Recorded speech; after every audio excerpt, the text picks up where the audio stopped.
I should be making a video. Looks like it anyway. Still in the dark. Just a camera fluke. I'll get around to fixing it. Feeling a little better, but still apprehensive. Anyway, I mean, tooth pain. Just go on and on forever. Just on that subject alone. Anyway, and so again, it just brings up the irony of having this conversation with someone who thinks pain has no meaning, not a significant event, thinking about a piece of grass. Yeah, there's no difference than, my brain thinking about a piece of grass is no different than my brain feeling like my tooth has skin. Very sensitive skin. What? Silly. Oh yeah, they're the same thing. No, they're not the same thing. Anyway. So anyway, the point is just to have this conversation, to attempt to understand how somebody can start a conversation, or say the premises starting a conversation are, we don't establish that anything has any value or significance or real meaning or real importance or anything. That we're just describing a bunch of dominoes, and we're doing it for no reason, just because somehow we like to argue with each other, or have silly conversations about stuff that has no implication. I have better things to do. I mean, I have toys, both as physical personal functions, and I can manufacture some in the world. I can even find some of maybe the opposite sex or something. And I can do much better things than waste my time describing a pointless arrangement of dominoes.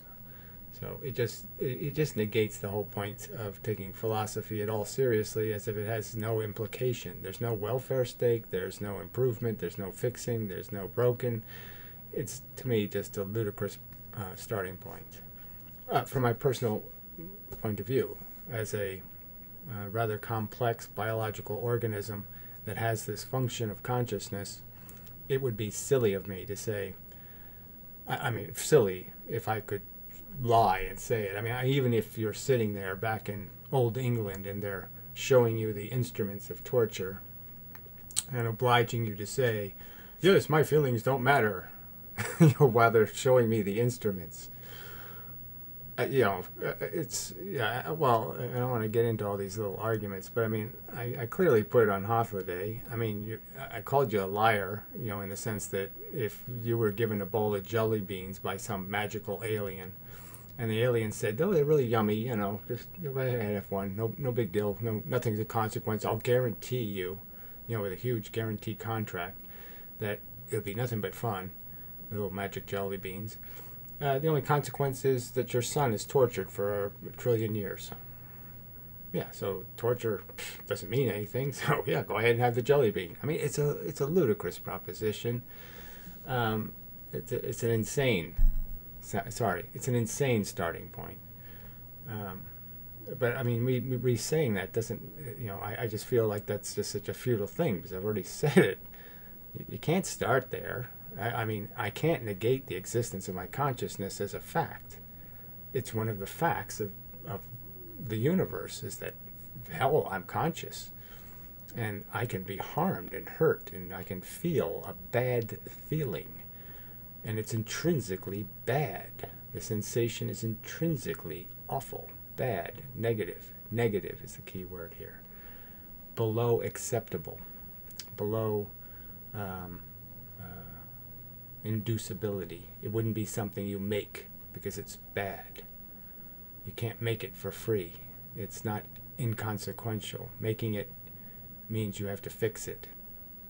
It breaks equilibrium.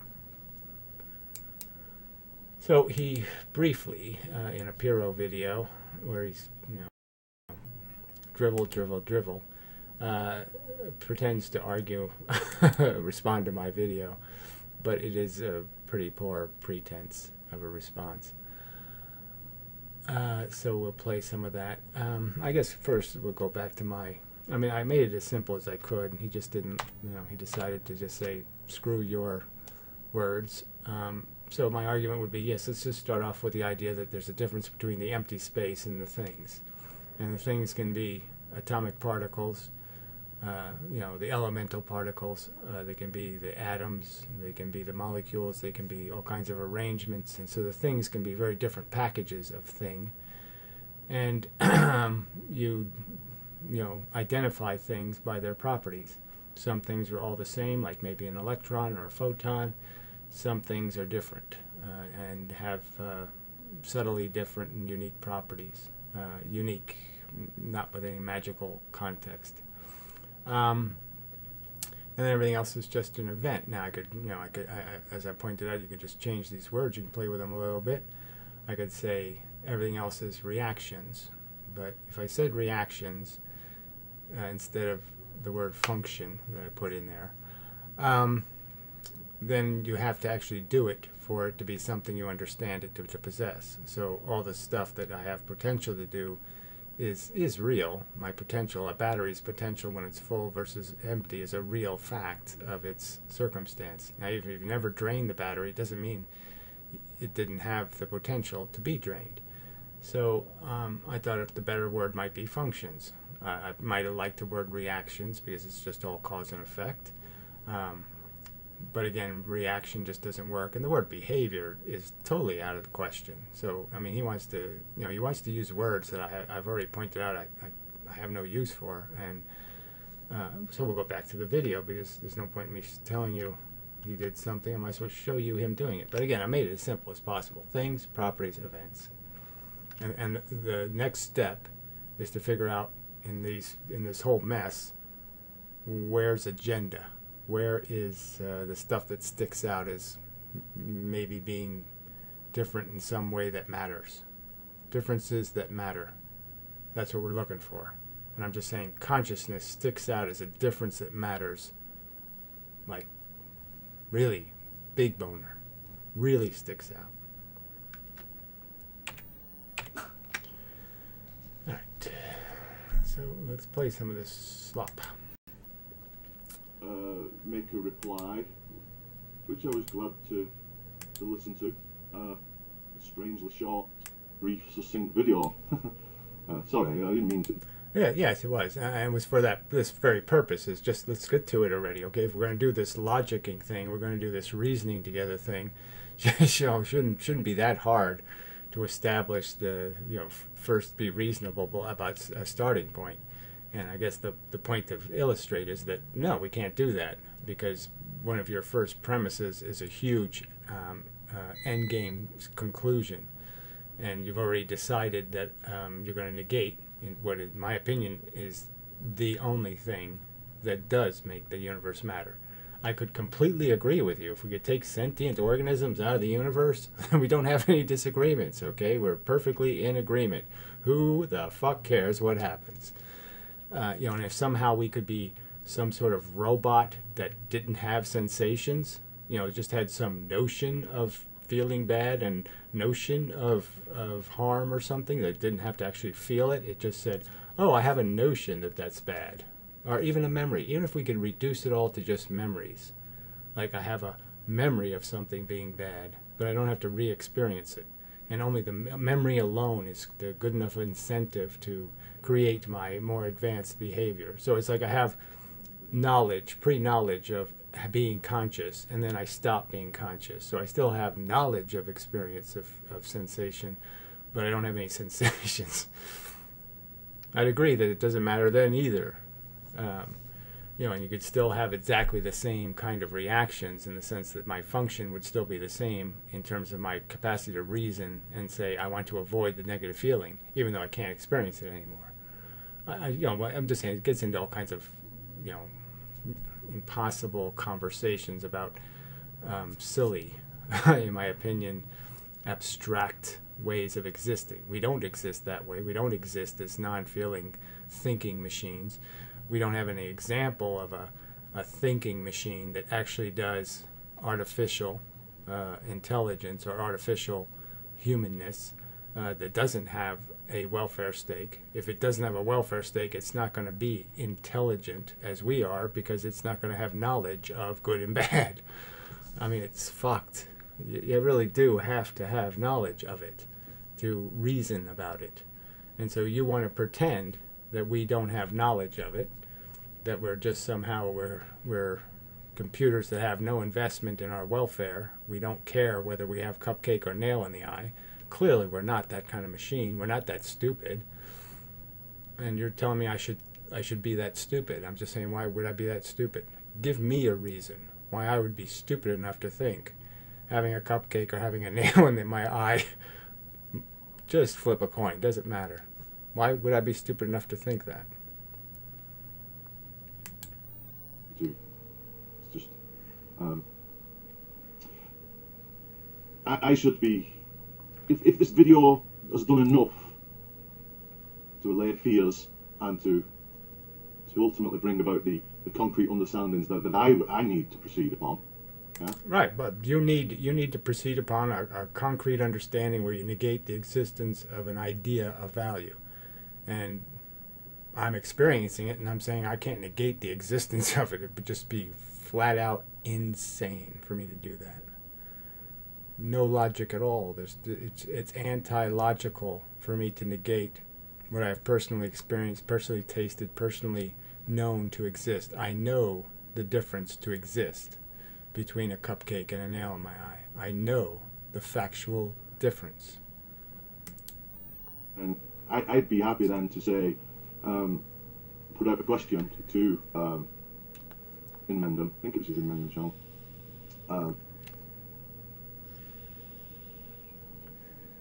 Do properties? How do properties exist? Well, as stated, as functions, they exist as you do have a particular place in space. That's one of your properties, is that you have a particular place in the 3 dimensions of the universe. And you have a particular genetic history, and you have a particular this, and this. And those are all the properties that define, basically, how you will function, which in turn will define how you behave or what events you will be capable of creating. Do they exist as behaviors? So again, behavior to me is like a word like love. It just doesn't mean anything. It's too messy. Behavior implies volition. We don't talk about how our knee-jerk behaves. We don't call that, behavior. Lots of the stuff we don't say our heart is behaving by pumping blood. I mean, it's just not really a useful word in my opinion. Too messy. I think me and Pyro are in agreement on that. Again, I would qualify it by saying some other word that's more explicit in my opinion. You have reactions. The reactions it can take you 10 years to react. It can take you 10 seconds to react. Lots of different variability to how you react and in turn what your behavior will be. But again, the word reaction doesn't cover the important whole pile of stuff that you are potentially capable of doing. It's like a nuclear bomb. You can have one in your living room. Now, it never goes off, but you're perfectly aware of that function it has. All right? You're not going to call it a behavior because it never behaves that way. It never happens. But being aware of the fact that if something, disturbs it, it will, blow you up, is clearly a real function, and you've really accounted for it. You're going to behave very different towards it because of that unutilized function, or presently unutilized.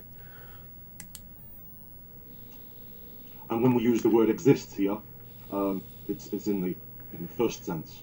Well, again, another kind of crap. Once you've established that the things are, that you can't be a thing if you don't exist, so that would be redundant in my opinion. So again, this all does, this is all just vernacular, verbiage, whatever, semantics, but I just don't see the point in these words. They're not, in my opinion, useful.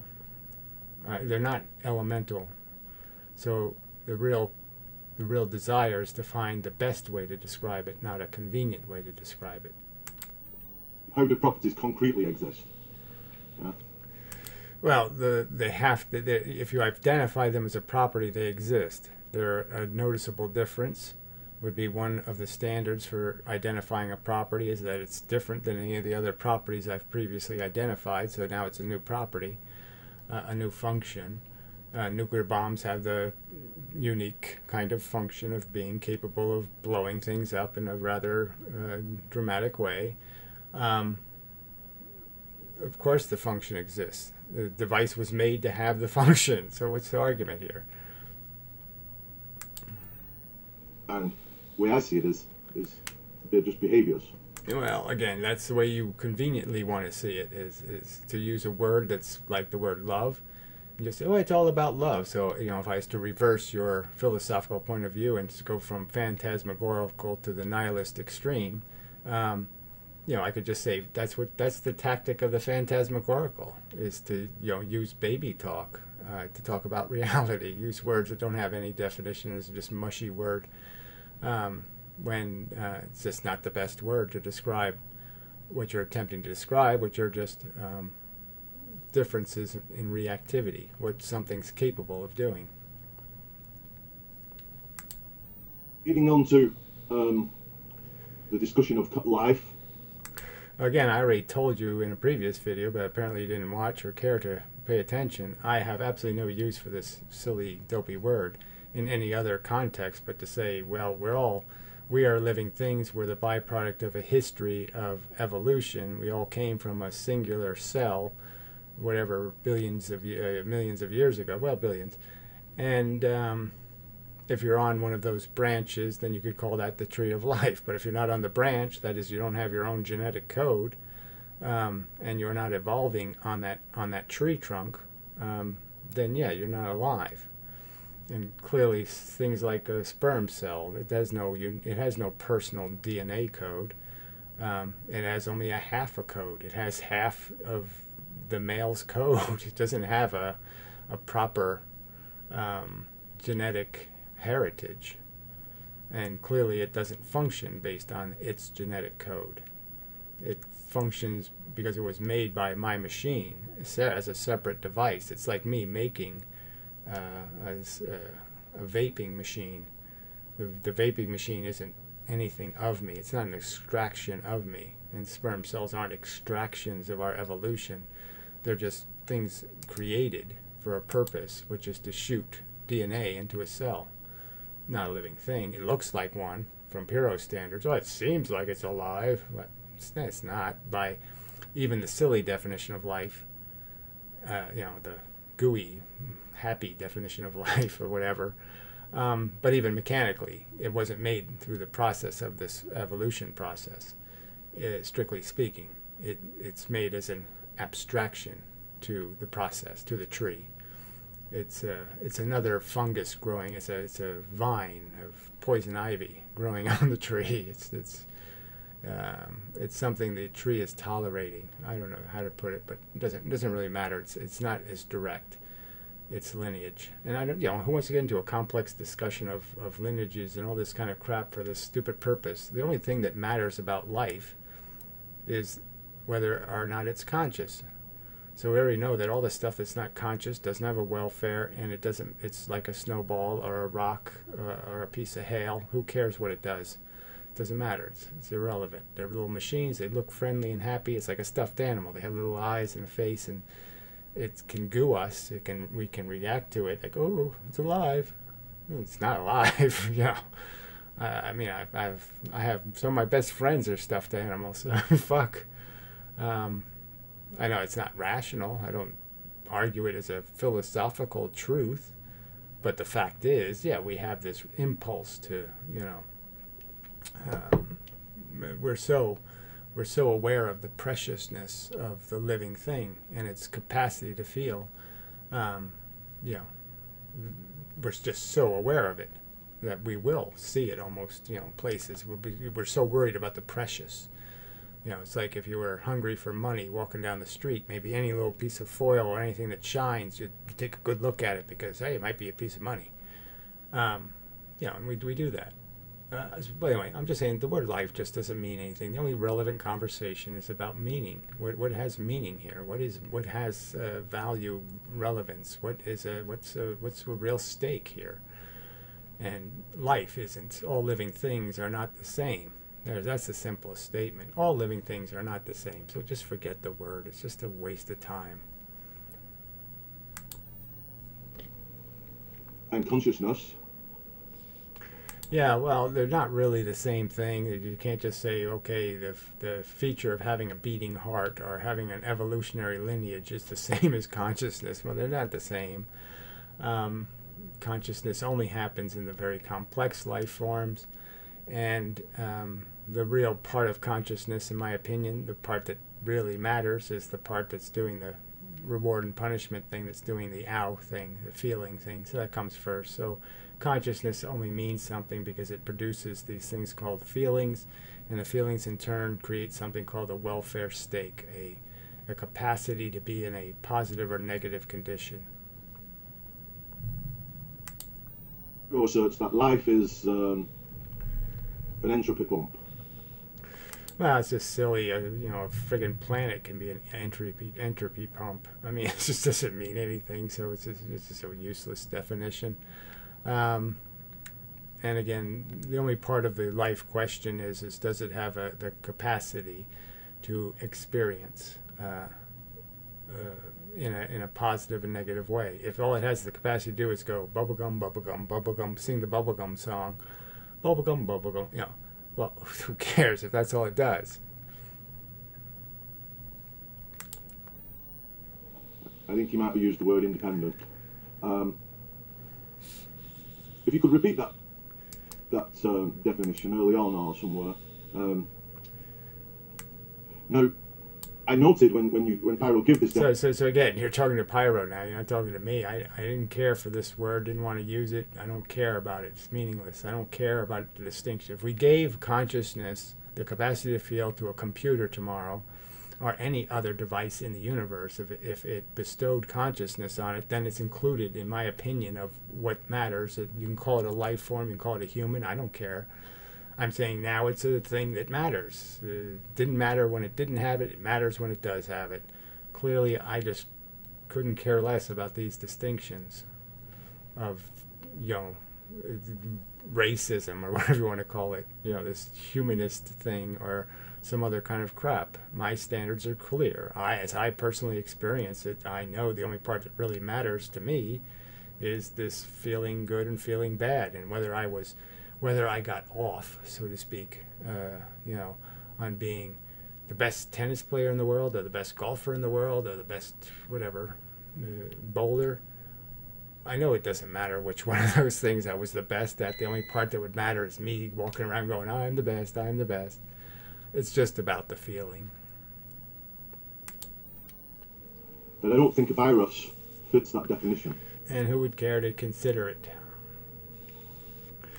Clearly, again, consciousness is a complex function, a function that requires complexity. If we can agree on that, then we can just eliminate all this entropy pump bullshit, all this crap about worrying about green slime and, all that other crap.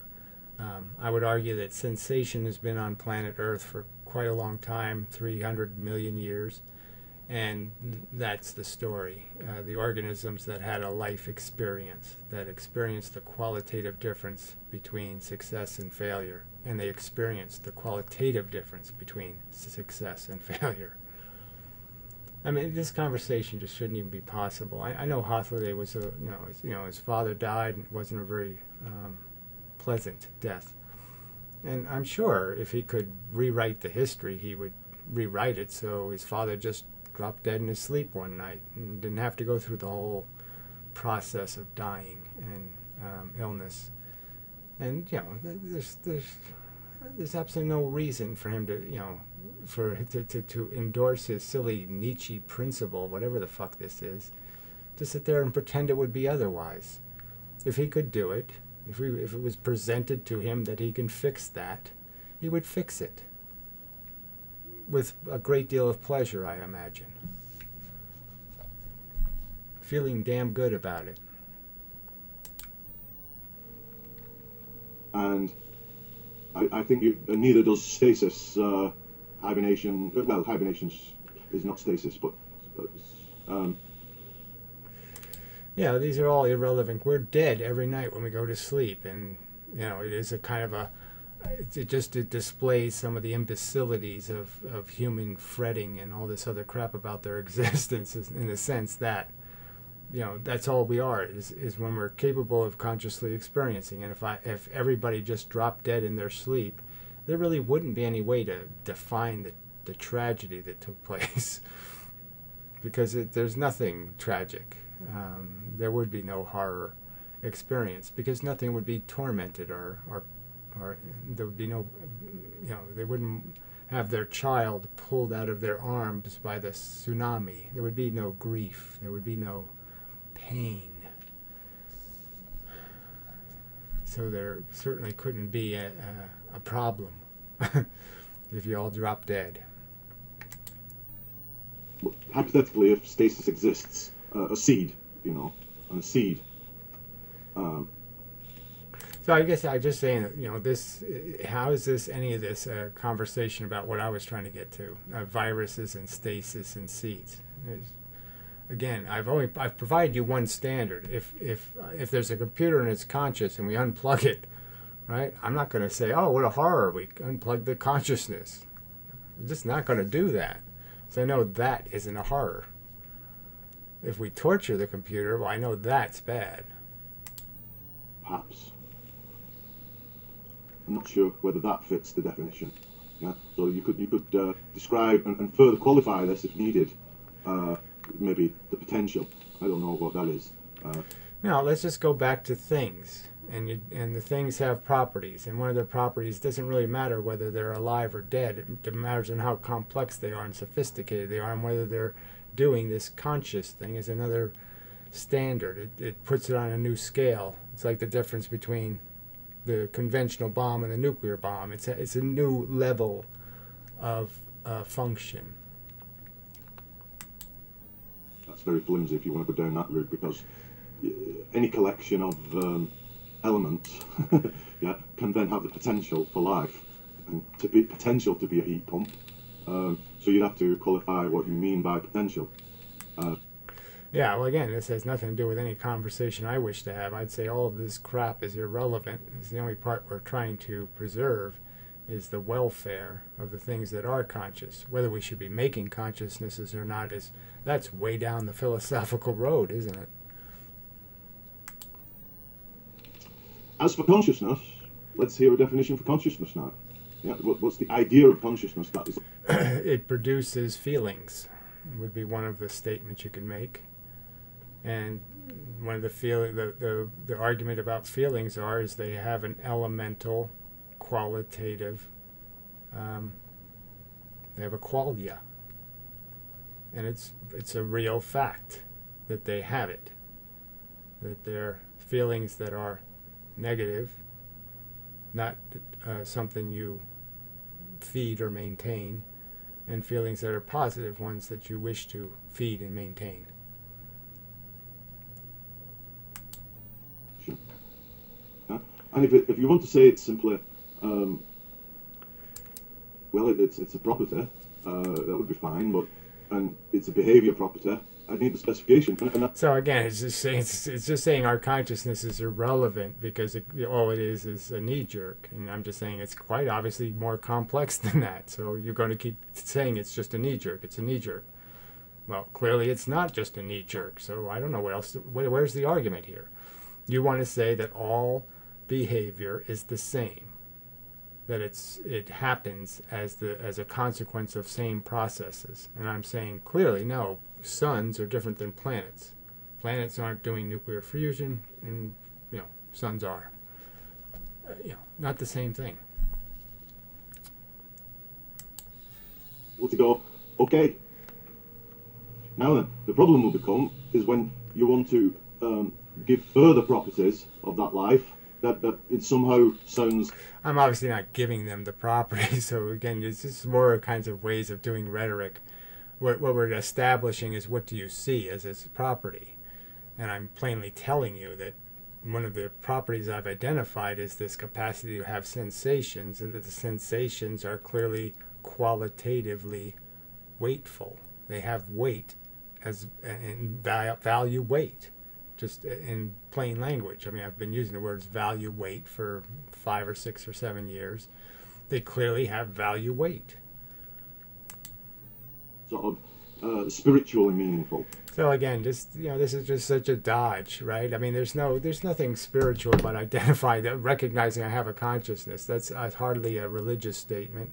It doesn't have anything to do with demons or angels or any kind of spiritual afterlife or any of this. My soul is going somewhere. So again, to use rhetoric like this is just, it's what your argument is so bad that you have to be this desperate, that you have to imply that it's a religious statement or a dogmatic statement for me to be a feeling organism and to recognize there's a huge difference between me feeling a nail in my eye and me feeling eating a cupcake.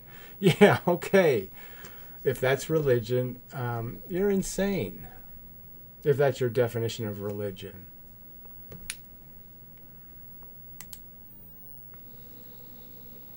And the definitions and classifications therein is where, and it's used, presented with the problem now, in making an idea. A recognized fact. I'm telling you, I'm recognizing it as a fact. Consciousness is different than not conscious. Okay, that's a fact. It's an incredible manifestation of a function, and I'm pointing out that I can sense in it this value thing. It happens to me. Value experiences happen. Good ones, bad ones, positive ones, negative ones. It happens. I'm identifying it. I'm stating it's a fact. You're saying it's not a fact, and you're saying I have a problem proving it's a fact, when I'm saying, well, my proof is an experience, right? I mean, obviously, if you haven't experienced it, you don't have the proof.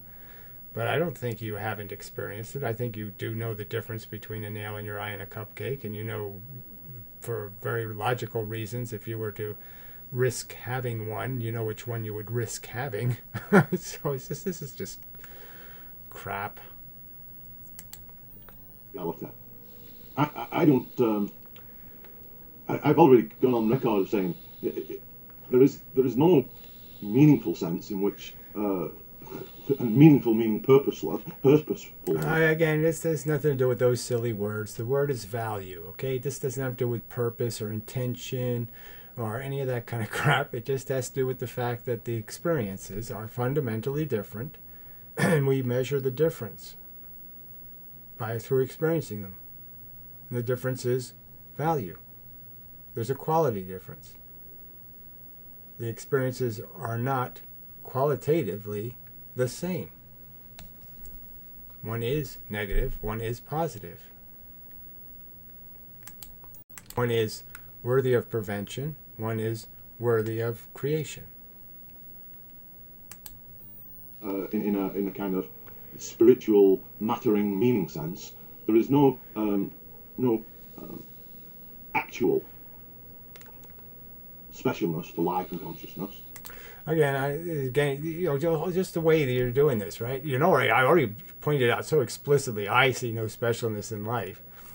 And clearly, I only see specialness in one element of consciousness, the capacity to be harmed, hurt, to experience torture, is the only part that really matters. The gain is kind of irrelevant. You don't need the positive. You need to avoid the negative. The negative is the problem. So, he just pretends this is this conversation's about life. It's not about, that's for Piro, the conversation's about life. For me, the conversation isn't about life. The conversation's about sensation.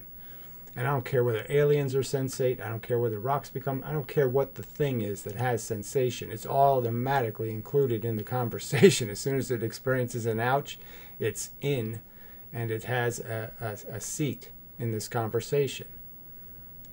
It matters. Yeah, so I'm not burdened with a definition to show that there is.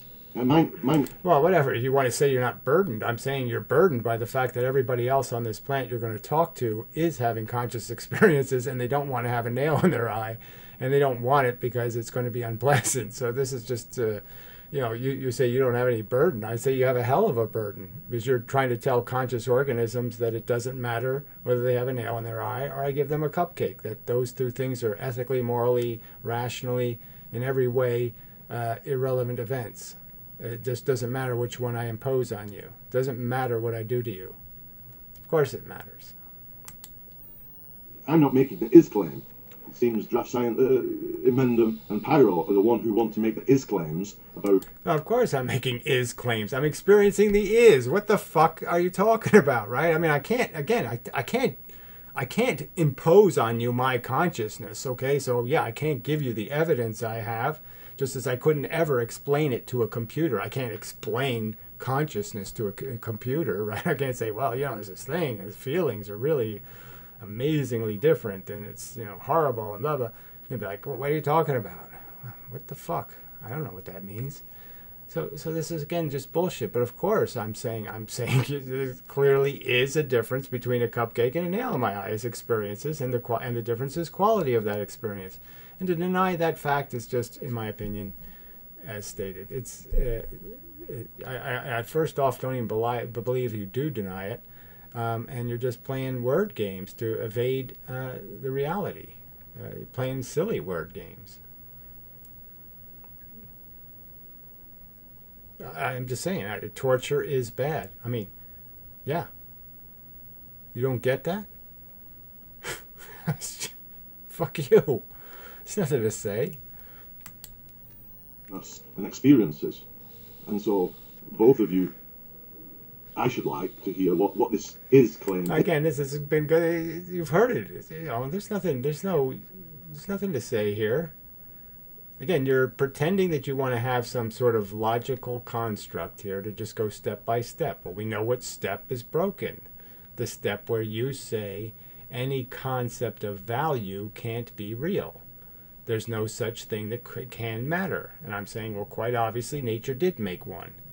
And it made it in the form of a punishable organism that can be rewarded and punished. And it can be rewarded and punished because it created a punishment, pain. Now, that science likes to stand on the word bad and good, and things. Now, if those are properties... Positive, negative, sustainable, unsustainable, preventable, reason to prevent, lots of ways to qualify your simple terminology. They're only behavioral properties of says you. So again, they're functions. They're what the brain does. It does, in fact, create this conscious awake mechanism. It creates it. It can turn it on. It can turn it off. It can distort it. It can fuck it up, and all kinds of things it can do with it. But it's doing it, clearly. It's a brain function. And stuff, well, doesn't seem to have much in the way going for it in terms of these intrinsic properties that you're going to claim. Yeah, I'm claiming there's an intrinsic property of consciousness produced by complex neural networks. Yes, I think that's a fact. I don't think you can unwrite the fact.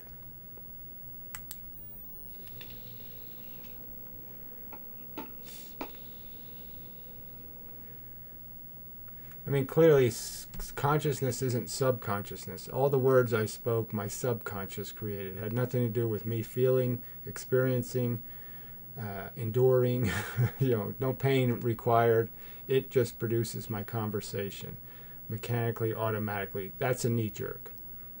The part where I'm hearing me and hearing you and interacting, that's going through the feeling network. That's passing through the thing that reacts with a feeling. That's different. You're saying they're the same thing. I'm saying clearly they're different. And I don't know, again, I can't. All I can do is argue from the fact that that's what I'm experiencing. You don't think I'm experiencing it? You can say that. But that's all I'm testifying to, is my experience. That's what I'm experiencing. Maybe you're experiencing something different. That's what I'm experiencing. And it's unmistakable. Can't make a mistake in identifying what a feeling is. I mean, clearly there's feelings that are ambiguous. You know, ooh, I feel kind of stoned or high. Oh, maybe I just feel nauseous. You know, sometimes those feelings can be a little bit fudgy. All right, good or bad. You can't quite tell whether it's a good or bad one.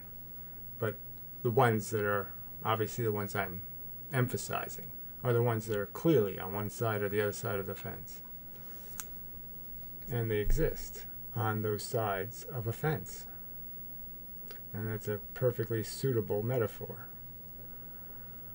All right. So,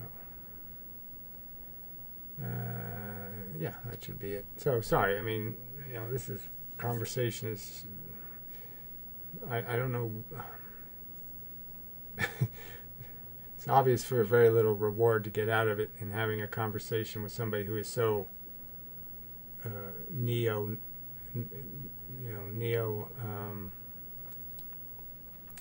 nihilistic. You know, the neo-nihilists.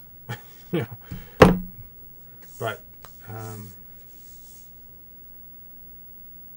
yeah, I guess I just want to make it clear that you can play these word games and pretend I'm evading being a realist when I'm not, frankly. And your premise, that I must accept your premise that the universe cannot create value, I'd say is presumption on your part, purely, and a wish on your part. It doesn't have anything to do with the facts. And clearly, in my opinion, consciousness qualifies as creating a value engine, creating something that matters innately. This button.